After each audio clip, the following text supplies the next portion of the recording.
Dinala na si dating Senador Ramon Bong Revilla Jr. sa Quezon City Jail sa Payatas matapos ang kanyang return of warrant sa Sandigan Bayan, 3rd Division.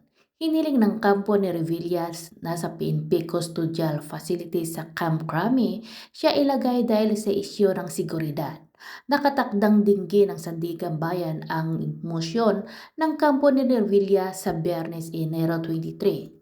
Dito nga makita natin ang dumating itong si dating Senador Ramon Bong Revilla sa Sandigan Bayan ay kasama niya pa ang mga tauhan ng CIDG para sa return of warrant ng kanyang kaso. Kasamang dumating ng dating mambabatas si Department of the Interior and Local itong si Remolla. Nakapagpiyansa nga itong si Senador Ramon Bong Revilla sa kanyang isang kaso na ghost flood contra budget, pero dito sa kaso niya malversation ay walang piyansa, kaya na naman dito ay nakulong nga siya dito sa Quezon City Jail ng Payatas.